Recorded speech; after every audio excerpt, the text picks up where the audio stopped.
नमस्कार सभी 10th class के विद्यार्थियों, आपका सभी का स्वागत है इस साइंस के स्पेशल क्लास में। आज हम बात करने वाले हैं एक मॉडल पेपर के बारे में जो बहुत ही इम्पोर्टेंट होने वाला है आपके लिए। Model paper number 2। इसके अंदर हम बहुत सारे क्वेश्चंस का जिक्र करेंगे, उसके साथ में जितने भी अबेदे है या फिर जितने भी रिक्त स्थान हैं उनके जो ऑप्शनल क्वेश्चन हैं उनके बारे में भी जिक्र करेंगे। तो बहुत ही शानदार पेपर होने वाला है। आपके जो पेपर है बोर्ड का 80 नंबर का पेपर होता है। इसके लिए आपको 3.25 घंटे यानी 3 घंटे और 15 मिनट का समय दिया जाता है। और साइंस का जो पेपर होगा आपके 20 मार्च को शुरू होने वाला है। तो 20 मार्च को जिस जिस विद्यार्थियों का पेपर है वो इस वीडियो को पूरा देखे, और वीडियो पसंद आए तो अपने दोस्तों के साथ भी साझा जरूर करें। पहला प्रश्न है बहुविकल्पीय। बहुविकल्पीय का मतलब जिसके अंदर 4 ऑप्शन दिए होते हैं और 4 ऑप्शन में से आपको एक को राइट करके लिखना होता है। तो चलो पहला क्वेश्चन देखते हैं। पहला क्वेश्चन देखते हैं, मानव रक्त परिवहन तंत्र में सबसे कम व्यास की रक्त वाहिका क्या कहलाती है। देखो, एक होती है शिरा धमनियाँ, और एक होती है शिरा, और एक धमनी, एक महाधमनी। ये सारी की सारी रक्त को घुमाने का काम करती है। अपने शरीर के अंदर जो ब्लड घूमता है उसका सभी काम करती है, परंतु ये केशिका जो होती है ये धागे की समान संरचना होती है, बिल्कुल छोटी छोटी पतली पतली होती है। और ये कहाँ होती है, जहाँ पर शिराएं और धमनियाँ आपस में जहाँ पर मिलती है उस जगह पर ये केशिकाएं पाई जाती है। तो हमारा राइट आंसर क्या हो जाएगा, केशिका।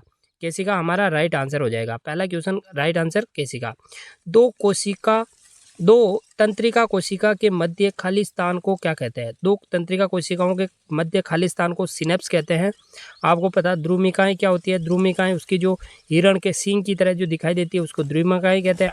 एक्सोन क्या होता है, बीच का जो भाग होता है लंबा भाग उसको एक्सोन कहते हैं। आवेग उसमें संचरित होते हैं। तो हमारा राइट आंसर हो जाएगा सिनेप्स। निम्नलिखित में से कौन सा पादप हार्मोन है। पादप हार्मोन इंसुलिन, ये इंसान में पाया जाता है। थायरोक्सिन हार्मोन इंसान में। एस्ट्रोजन भी इंसान में। साइटोकाइनिन हार्मोन किस में पाया जाता है, पादपों में पाया जाता है। तो ये हमारा राइट आंसर हो जाएगा। अगला, मानव संतान लड़का होगा यदि लिंग गुणसूत्रों का संयोजन। लड़का होने के लिए आपको पता है लिंग गुणसूत्र X और Y होना जरूरी है। यहाँ पर ये लड़की होगी और ये दोनों किसी अन्य जीव के लिए दिए गए है ना। अगला क्वेश्चन है, किसी बिंब का वास्तविक तथा समान साइज का प्रतिबिंब प्राप्त करने के लिए बिंब को उत्तल लेंस के सामने कहाँ रखें। देखो, उत्तल लेंस होता है, इस प्रकार का उत्तल लेंस होता है, इसके सामने प्रतिबिंब समान साइज का प्राप्त करने के लिए कहाँ रखना पड़ेगा हमको। तो देखो, ये हमारा जो राइट आंसर हो जाएगा वो क्या हो जाएगा, लेंस के मुख्य फोकस पर या फिर फोकस दूरी की दुगनी दूरी पर। देखो, फोकस दूरी जहाँ पर होती है उसकी दुगनी दूरी पर क्या होता है, वक्रता केंद्र होता है। और वक्रता केंद्र पर जब रख देते हैं तो रियल में जो प्रतिबिंब और बिंब की जो स्थिति होती है वो बराबर प्राप्त हो जाती है। तो हमारा दूसरा आंसर सही हो जाएगा। अगला क्वेश्चन क्या है, अगला क्वेश्चन देखते हैं जल्दी से क्या है। देखो, अगला क्वेश्चन है, मानव नेत्र अभिनेत्र लेंस की फोकस दूरी को समायोजित करके विभिन्न दूरियों पर रखी वस्तुओं को फोकसित कर सकता है। ऐसा हो पाने का कारण है, क्या कारण है कि जो फोकसित दूरी है वो मतलब समायोजित हो सके, है ना। देखो, हमारा जो यहाँ पर राइट आंसर हो जाएगा वो क्या हो जाएगा, समजन, है ना। समजन जिसको मतलब एक समायोजित करने के लिए जिसको उपयोग किया जाता है, ये समजन, है ना। अगला है, प्रतिरोध R के किसी तार के टुकड़े को 5 बराबर भागों में काटा जाता है। इन टुकड़ों को फिर पार्श्व क्रम में समायोजित कर देते हैं। यदि संयोजन का तुल्य प्रतिरोध R तो R डैश अनुपात R का अनुपात ज्ञात कीजिए। देखो, यहाँ पर क्या क्या कहा है इसने कि एक तार का टुकड़ा है और उस तार के टुकड़े को क्या कर दिया, 5 बराबर भागों में काट दिया। 5 बराबर भागों में उसको ऐसे ऐसे करके काट दिया। फिर टुकड़ों को फिर पार्श्व क्रम है, पार्श्व क्रम मतलब ऐसे, है ना, आधा पार्श्व क्रम में संयोजित किया जाता है। यदि समायोजन का तुल्य प्रतिरोध R है तो उसका अनुपात अपने को ज्ञात करना है। तो इसका जो अनुपात है वो क्या हो जाएगा, देखो यहाँ पर थोड़ा ध्यान देने की बात ये है कि यहाँ पर जो हमारा प्रतिरोध है वो क्या हो जाएगा, 25 हो जाएगा। क्यों हो जाएगा 25, इसका कारण देखो, यहाँ पर 5 भागों में बांटा है, उसको काटा है, और आपको पता है कि जो तुल्य प्रतिरोध होता है उन सभी का क्या होता है, मतलब इनटू में होता है। तो जितना अपन जितने टुकड़े उसके साथ जोड़ेंगे तो उसका प्रतिरोध उतना ही ज़्यादा बढ़ता हुआ जाएगा, यानी रोकने की जो क्षमता है, विद्युत धारा को रोकने की क्षमता, वो इतनी ही बढ़ती जाएगी। तो यानी 5 भागों में काटा है तो 5 भागों में पहले 1 भाग इतना रोक रहा था, उसका अब 5 गुना रोकेगा, यानी 25 हमारा राइट आंसर हो जाएगा। अगला क्वेश्चन क्या है, विद्युत बल्ब का तंतु किस धातु का बना होता है? तो विद्युत बल्ब का तंतु सबको पता है टंगस्टन का बना होता है। मैग्नीशियम का वायु में जलना, मैग्नीशियम जो वायु में जलती है तो उसका क्या होता है? तो आपको पता है मैग्नीशियम होती है, मैग्नीशियम को जब वायु में जलाया जाता है तो मैग्नीशियम ऑक्सीजन के साथ जलती है, तो ऑक्सीजन जिसके साथ जुड़ता है MgO बनाता है ना, MgO, तो यहाँ ऑक्सीजन का जुड़ना ऑक्सीकरण कहलाता है, हमारा राइट आंसर हो जाएगा। अगला क्वेश्चन है, एथेन का आणविक सूत्र C2H6 है, इनमें 6 सहसंयोजक आबंध है या 7 सहसंयोजक आबंध है, 8 सहसंयोजक आबंध है या फिर 9 सहसंयोजक आबंध है? तो यहाँ पर जो हमारा राइट आंसर हो जाएगा वो क्या हो जाएगा, 7 सहसंयोजक आबंध। कैसे 7 सहसंयोजक? क्योंकि यहाँ पर 2 कार्बन है, 2 कार्बन के कौन जुड़े हुए हैं, 6 हाइड्रोजन जुड़े हुए हैं। 6 हाइड्रोजन जुड़ने का मतलब है कि 6 तो खुद 3 तो ये हो गए, और एक कार्बन और कार्बन भी अंदर बीच में जुड़ा होगा, तो कितने संयोजन बंद हो गए, 7 सहसंयोजक बंद। अगला क्वेश्चन क्या है, निम्न में उत्कर्ष गैस है। उत्कर्ष गैस ऐसी गैस होती है जो मतलब 18वें वर्ग में लिखी जाती है। तो आपको पता है 18वां में कौन होती है, हीलियम। हीलियम 18वें वर्ग में ही लिखी जाती है। इसके साथ साथ में आपको पता है ये दूसरे वर्ग में आनी चाहिए, परंतु ये अक्रिय गैस होने के कारण इसको कहाँ रखते हैं, लास्ट में रखते हैं, है ना। तो ये हमारा राइट आंसर हो जाएगा, क्या हो जाएगा, हीलियम। निम्न में से कौन सा आहार श्रृंखला का निर्माण करते हैं? देखो आहार श्रृंखला का निर्माण कौन कर रहा है, श्रृंखला का निर्माण कौन कर रहा है? देखो घास, गेहूं, आम, देखो 2 चीज़ें यहाँ पे साथ में आ रही थी, ये हमारा क्या हो जाएगा, रॉन्ग आंसर हो जाएगा। यहाँ पर हमारे जो राइट आंसर हो जाएगा वो क्या होगा, घास को बकरी खाती है और बकरी को मानव खाता है, तो ये हमारा राइट आंसर हो जाएगा। यहाँ बकरी गाय, क्या बकरी को गाय खाता है? बिल्कुल नहीं खाता है, तो ये भी हमारा गलत हो जाएगा। ये घास मछली खाती है, क्या घास को मछली खाती है? फिर मछली को बकरी खाती है क्या? बिल्कुल, ये भी गलत हो जाएगा। तो हमारा जो राइट आंसर हो जाएगा वो क्या हो जाएगा, ब ऑप्शन। अगला है, कठोर जल को मृदु बनाने के लिए प्रयुक्त किए गए यौगिक का नाम बताना है। कठोर जल होता है उसमें जो झाग नहीं आते, तब उसको अगर मृदु बनाना है, स्वच्छ या जो जिसमें कपड़े धुल सके, ऐसा जल बनाना है, तो किसका उपयोग कर सकते हैं अपन उसके लिए? तो उसके लिए हम सोडियम क्लोराइड का, नहीं सोडियम कार्बोनेट का, देखो सोडियम कार्बोनेट क्या हो जाएगा, धोने का सोडा, Na2CO3, यानी धोने का सोडा होता है ना, साबुन लगाते हैं उसमें, वो साबुन का जो सोडा है वो इसका आंसर हो जाएगा, राइट आंसर क्या हो जाएगा, बे ऑप्शन। अगला क्वेश्चन क्या है, अलैंगिक जनन मुकुलन के द्वारा होता है। एक अलैंगिक जनन मुकुलन किस में होता है, यहाँ पर आपको यहाँ पर एग्जाम्पल बताना है। तो हमारा अमीबा में नहीं होता है, ईस्ट में अलैंगिक जनन होता है। ईस्ट में क्या होता है, अलैंगिक जनन होता है मुकुलन के द्वारा।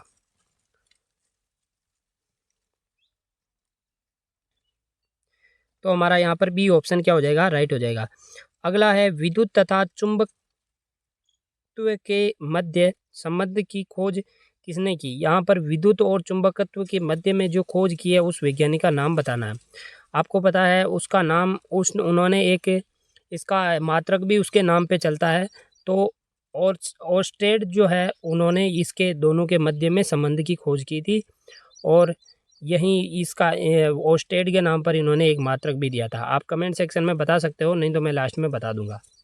अगला क्वेश्चन है, हृदय एक, देखो अब यहाँ रिक्त स्थान आ गए हैं, अब यहाँ पर आपको सोचकर आंसर लिखना है। सोचकर क्या लिख सकते हो, देखो हृदय एक पेशीय अंग है जो हमारी क्या है, के आकार का है। किस हमारे शरीर की कौन सी भाग है जिसके आकार का है? तो बंद मुट्ठी। यहाँ पर जो हमारा आंसर आ जाएगा वो मुट्ठी आ जाएगा ना, मुट्ठी के आकार का होता है। जो वो धातुएं कठोर सतह से टकराने पर आवाज़ उत्पन्न करती हैं उन्हें कहते हैं। आपको पता है जो ध्वनि उत्पन्न करती है, तो ध्वनि उत्पन्न करने वाली को ध्वनिक कहते हैं। तो वो धातुएं क्या कहलाएगी, ध्वनिक। यहाँ पर सही आंसर लिख देना, ध्वनिक कहलाती है, ध्वनिक कहलाती है ना, यहाँ पर खाली स्थान में आ जाएगा। अगला है, जनन में होने वाली विभिन्न खाली स्थान का आधार है। देखो ये किसका आधार है, ये है एक, देखो धीरे धीरे आपको पता है जनन में जो जनन के अंदर विभिन्नताएं आती है, उनसे क्या उत्पन्न होता है, जैव विकास उत्पन्न होता है ना, जैव विकास, जीवों का धीरे धीरे विकास होने लगता है, आगे से आगे बढ़ती है, तो जैव विकास हमारा राइट आंसर हो जाएगा। शुक्र का वायुमंडल खालिस्तान के मोटे स्वेद एवं पीले बादलों से बना है। देखो तो यहाँ पर जो है आपको बताना है कि किसके जो मोटे और श्वेत बादल बने हुए हैं। यहाँ पर सल्फ्यूरिक अम्ल के मोटे और श्वेत बादल होते हैं। सल्फ्यूरिक अम्ल की मात्रा ज़्यादा पाई जाती है कौन से ग्रह में? शुक्र ग्रह में। तो शुक्र ग्रह में यहाँ पर आपके आंसर आ जाएगा सल्फ्यूरिक अम्ल। क्या आ जाएगा? सल्फ्यूरिक अम्ल। सल्फ्यूरिक अम्ल है ना, तो आप यहाँ पर राइट आंसर सल्फ्यूरिक अम्ल कर देना। किसी लेंस की क्षमता किसकी व्युत्क्रम होती है? देखो किसी लेंस की जो क्षमता है, यानी जो लेंस है उसकी जो क्षमता है वो किसके व्युत्क्रम होती है? तो आपको यहाँ पर राइट आंसर बताना है कि यहाँ पर किसके व्युत्क्रम होती है। तो लेंस की क्षमता फोकस दूरी के व्युत्क्रम होती है। फोकस दूरी को एफ से लिखते हैं, और लेंस की क्षमता पावर है ना, ये इसके व्युत्क्रम होती है, 1/में होती है ना, तो इसको राइट आंसर कर लेना। क्या हो जाएगा? लेंस यानी फोकस दूरी के व्युत्क्रम होती है। अगला क्वेश्चन देखते हैं जल्दी से। अगला क्वेश्चन है,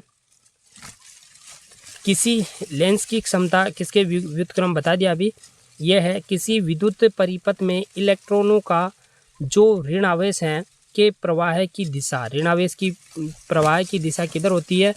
विद्युत धारा की दिशा माना जाता है। तो उसके विपरीत दिशा में विद्युत धारा की दिशा मानी जाती है। देखो इलेक्ट्रॉन इधर जा रहे हैं तो विद्युत धारा जो आई है वो किधर जाएगी? इसके विपरीत। तो इलेक्ट्रॉन इधर जाएंगे तो विद्युत धारा इसके उल्टी जाएगी, तो यहाँ पर विपरीत आंसर हो जाएगा। ठीक है ना। जीवाणु और कवक मृत जैव आवेशों का क्या है? देखो यहाँ पर खालिस्तान आया है, तो यहाँ पर जीवाणु और जो कवक है ये मृत अवशेषों का क्या है? एक प्रकार से अपमार्जन है ना, अपमार्जन। अपमार्जन ठीक है, तो हमारा ये राइट आंसर क्या होता है? अपमार्जन। ये अगला क्वेश्चन क्या है? अति लघुत्रात्मक प्रश्न। ये ऐसे क्वेश्चन है जिनके अंदर आपको एक लाइन में उत्तर देना होता है। एक लाइन में प्रत्येक क्वेश्चन का उत्तर आप लिख सकते हो। तो यहाँ पर थोड़ा सा लिखने का भी आपका तरीका सही होगा तो आपको नंबर अच्छे मिलेंगे। दोस्तों थोड़ा ध्यान रखना। अम्ल का जलीय विलयन क्यों विद्युत का चालन करता है? तो यहाँ पर इसका कारण बताना है। कुछ बच्चे होंगे जो लिख के आ जाएंगे केवल H+ आयन, बस इतना लिख के आ जाएंगे, परंतु ये हमारा राइट आंसर नहीं होगा। इसका सही आंसर लिखने के लिए क्या करना पड़ेगा? आपको पूरा लिखना पड़ेगा।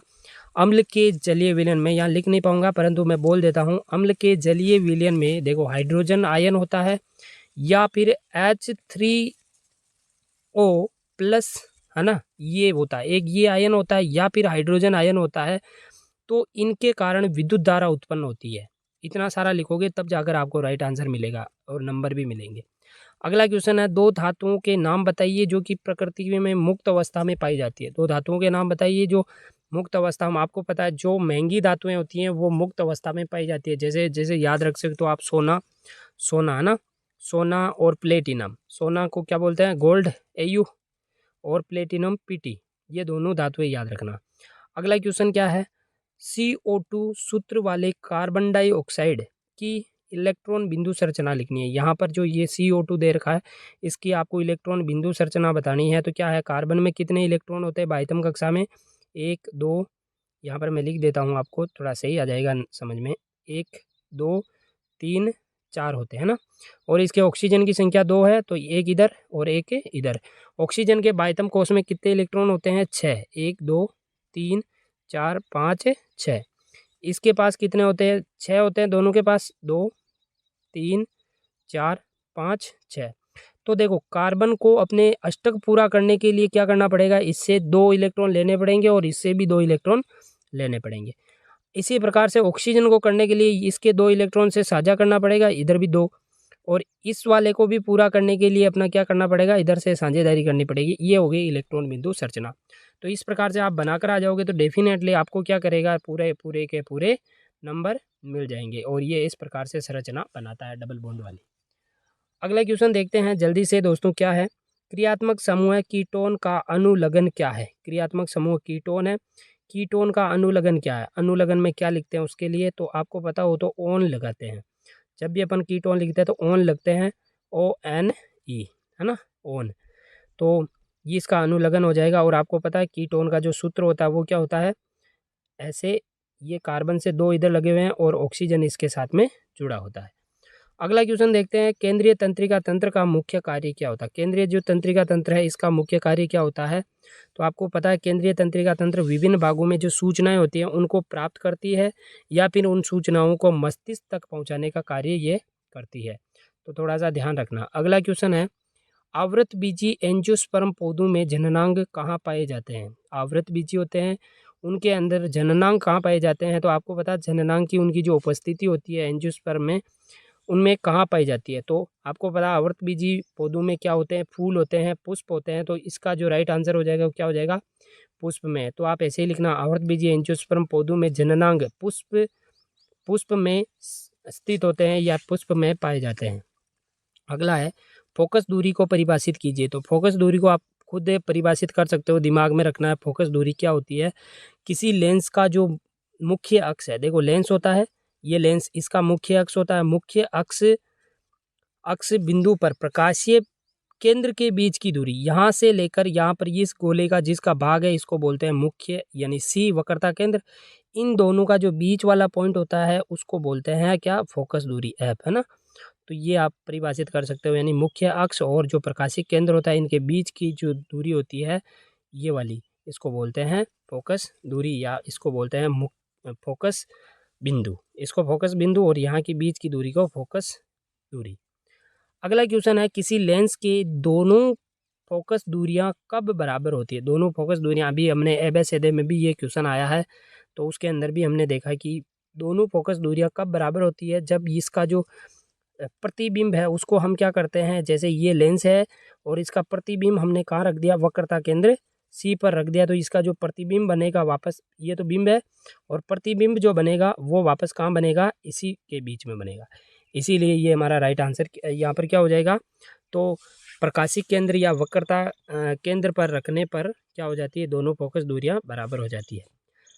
जब किसी विद्युत परिपथ में लघु पतन कब होता है। देखो लघु पतन क्या होता है और ये कब होता है इसके बारे में बताना है।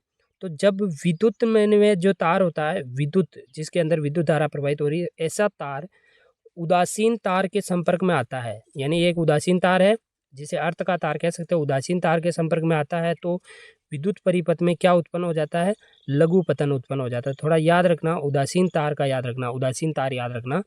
उदासीन तार के संपर्क में आने पर, कोई जो उदासीन तार के संपर्क में, विद्युत वाला तार उदासीन तार के संपर्क में जब आता है तो उसे क्या प्राप्त होता है, लघु पतन। अगला है, UNEP का पूरा नाम बताइए। UNEP क्या है, ये आपका लास्ट वाले यूनिट से एग्जाम क्वेश्चन पूछा गया है। तो इसका जो पूरा नाम है वो क्या है, यूनाइटेड एन का मतलब हो गया national, NATIONS national environment programme, है ना। प्रोग्राम हिंदी में बोले तो संयुक्त राष्ट्र पर्यावरण कार्यक्रम, संयुक्त राष्ट्र पर्यावरण कार्यक्रम, है ना।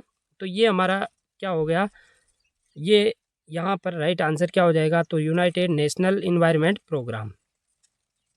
तो हम यहाँ पर 20 मिनट के अंदर कहीं क्वेश्चन का जिक्र किया है, उसके साथ साथ में जो क्वेश्चन एक्स्ट्रा थे वो भी हमने लिए हैं। आपको ये क्वेश्चन आराम से समझ में आए होंगे। इसके अलावा जो क्वेश्चन बच गए हैं उनका भी हम नेक्स्ट वीडियो में जिक्र करेंगे, क्योंकि इतना लंबा वीडियो बनाकर यूट्यूब में डाला नहीं जाता है, MB की प्रॉब्लम होती है। इसीलिए दोस्तों आज इस वीडियो में इतना ही। ठीक है दोस्तों, मिलते हैं नेक्स्ट वीडियो में अगले पार्ट के साथ में। तब तक के लिए जय हिंद, जय भारत।